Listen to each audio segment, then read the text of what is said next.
কোরআন মানুষকে মানুষ হিসেবে কনসিডার করতে বলে, মানুষকে মানুষ হিসেবে কনসিডার করতে বলে। কোরআন বলে মানুষে মানুষে ভাই ভাই।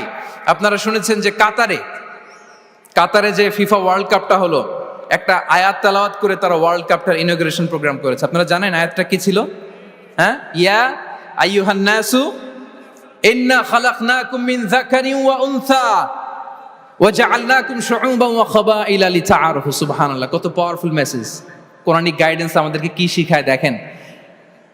এই আয়াতটা addressed the entire human being regardless the colours, languages, এথনিসিটিস, সবাইকে বলেছে যে তোমাদের রুট এক, আমরা সবাই এক।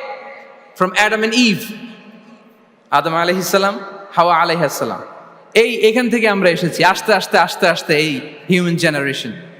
তো কোরআন আমাদেরকে মানুষে ভাই হিসেবে কনসিডার করতে বলে। সম্মানিত ভাইরা, সর্বশেষ কথা হচ্ছে কোরআন যে গাইডেন্স আমাদের জন্য হাজির করে, এটা হচ্ছে the most upright guidance, the straightforward guidance. ইন্না হাযাল কুরআনা ইয়াহদি লিল্লাতি হিয়া আকওয়াম। এটা যে পথ দেখায়, এটা সিরাতুল মুস্তাকিম, এটা দ্য মোস্ট আপরাইট পাথ, এটা স্ট্রেইট ফরওয়ার্ড পাথ। আমরা যেন সেই সিরাতুল মুস্তাকিমের পথে থাকি, আমরা যেন কোরআনের সাথে নিজেদের সম্পর্ককে আরো মজবুত করি। আল কোরআন দ্য গাইডেন্স ফর হিউম্যানিটি। এই কনভেনশন তখনই সার্থক হবে যখন আমরা শপথ নিতে পারবো যে আমরা কোরআনের সাথে সম্পর্ক, অ্যাটাচমেন্ট, এটা আরো গভীর থেকে গভীরতর করব। কারণ কোরআন আমাদেরকে শুদ্ধাচার শিখায়, এটা হচ্ছে লাইফ ম্যানুয়াল। কোরআন আমাদেরকে সঠিক জীবন দর্শন শিখায়। তাই প্রিয় ভাই এবং বোনেরা, আসুন কোরআনের সাথে আমরা আমাদের সম্পর্ককে আরো গভীর থেকে গভীরতর করি। কারণ কোরআনের সাথে সম্পর্ক গভীর করার মধ্যেই রয়েছে আমাদের আলোক স্নাত মুক্তি।